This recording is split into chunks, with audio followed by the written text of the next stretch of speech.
Hey y'all, sorry this video is so late.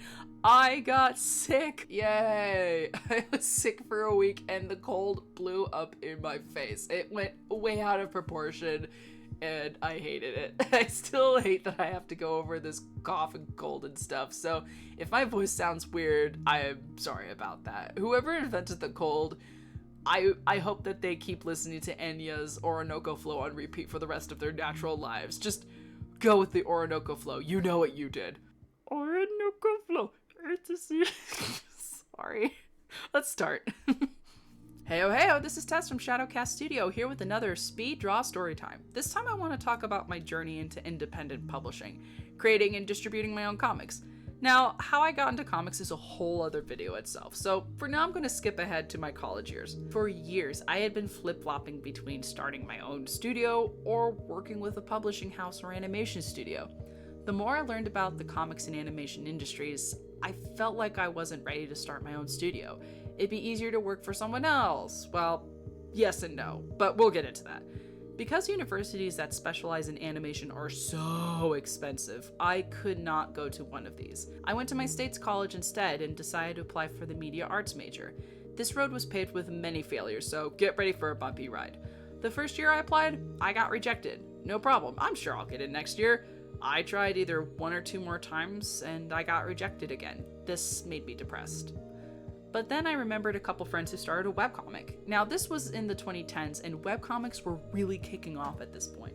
One thing people did to save money was to pull together and fund a single website to host all their individual comic series. This is called a webcomic collective, and there's a lot of reasons people did and still do this today. Two of my friends collaborated on a single webcomic, making their own website and platform to tell their story. I was inspired by them. I went up to them and asked how I could start my own website. They looked at each other, then back to me and say, you could just put yours up on our website. We're looking for submissions for our collective anyway. Pitch it to us and we'll see if it fits our criteria. That's when I applied for somestories.com. Y'all, I was hyped. They had a couple of guidelines of what they were looking for, but the main thing was they wanted a story with a planned beginning and ending. Nothing that was indefinite. I pitched my story, showed them my character designs, and they accepted my first webcomic, Anime Asylum.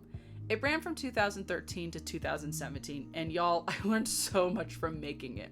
The only reason I didn't stay with them afterward was because my next comic didn't meet their criteria and didn't have definitive ending, so it was not right for them. In the meantime, I applied again for the Media Arts program, and this time I got accepted.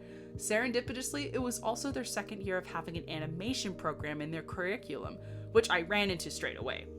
During my last year of college, I decided I wanted to apply for an internship, either in comics or animation, and it's not only a great way to learn from the professionals in the industry, but also to get my foot in the door to work there someday.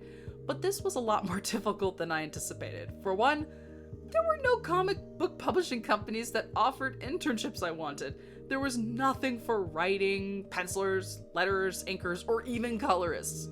Nope, they had marketing internships, but that's it!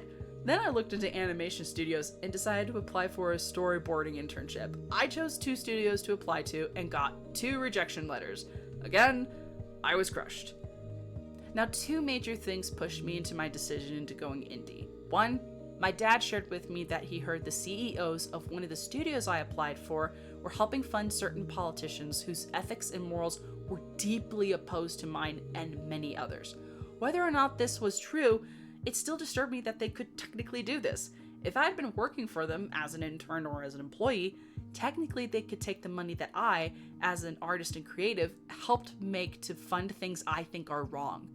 Secondly, copyrights. One of the contracts I saw for a studio was disturbing. Basically it said, any art you create during office hours, off the clock, in and out of the studio, belong to the studio. In short, everything you created while working for them belonged to them, not you.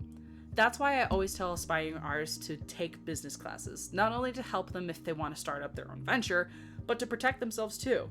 It's always a good idea to have a lawyer to look over these kinds of contracts, and if you see something you don't agree with, you can talk to the representatives to change the terms. And if they won't budge, it's best to walk away.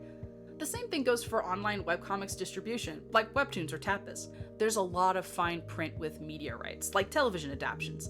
In the past, I tried emailing the staff of these companies to explain their media rights. how those would affect my work, and to possibly send me a link to their contracts so I can look them over. Needless to say, their responses were vague at best and not very helpful. Even when they sent me links to some of their contracts and I had more questions about them, they couldn't really answer them, so I decided to drop it altogether. There's a term that I learned recently called the golden handcuffs. It means even though you're financially secure, your creativity is restricted. Sometimes the higher ups micromanage your creativity for marketing purposes.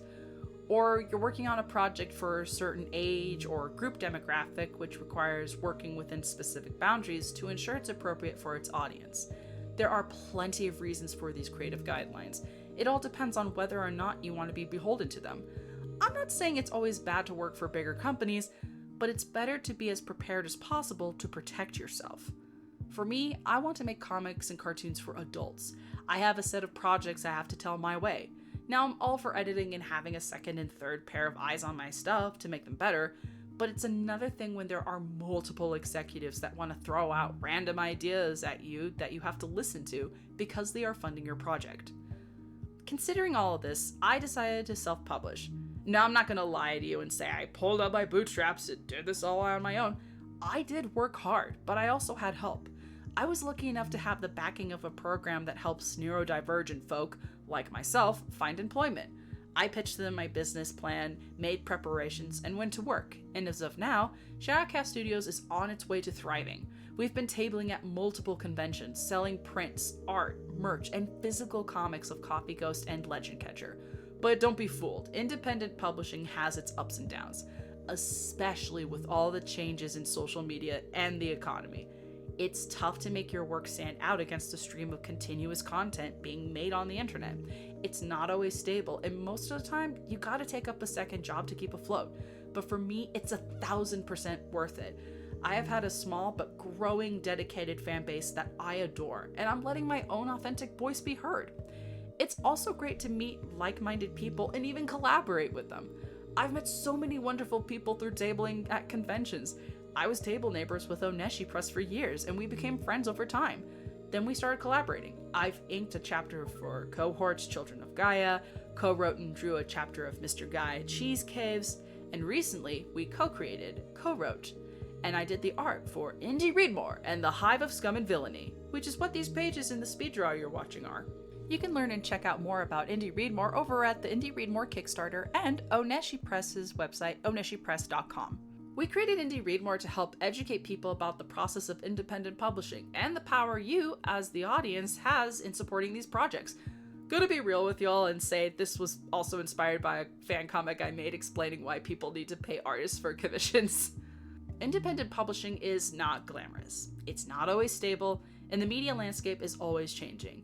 But at the end of the day, this is the path that best suits me and so many others. I get to create something new and for audiences rarely catered to. And I do it without someone with big money demanding all the time I make it the way they want. I get to create meaningful work without compromising my values. In conclusion, when you support indie comics, you support creativity and meaningful storytelling from diverse artists and writers. Thank you for your support. If you like my work, you can like this video and subscribe to my channel. Check out my Ko-fi for more treats from yours truly. Find and follow me on social media like BlueSky and Tumblr in the links below. And I hope to catch you all in the next video. Hope you're having a great day and take good care of yourselves. Bye-bye.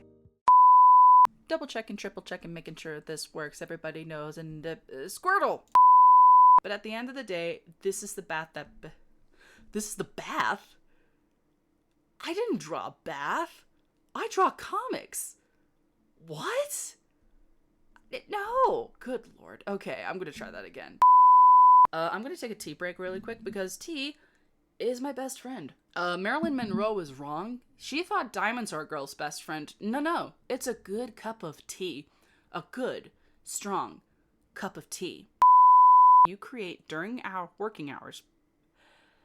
Oh, if I could read, that would be great. Maybe I just need another sip of tea. Listen, sometimes you just need tea in order to coax your voice and to get that performance correct.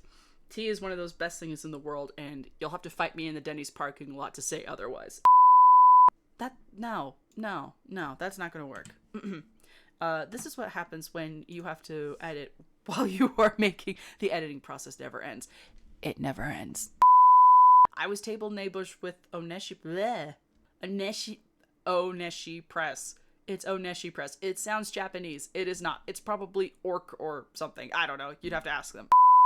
We're helping fund certain politicians whose ethics and morals were deeply applaused. Applaused is not a word. You may try it in Scrabble, but that's not going to get you any points, Jerry. I have tried. Applaused is not a word. But at the end of the day, this is the bath? Why am I drawing baths? I'm an artist. I draw comics.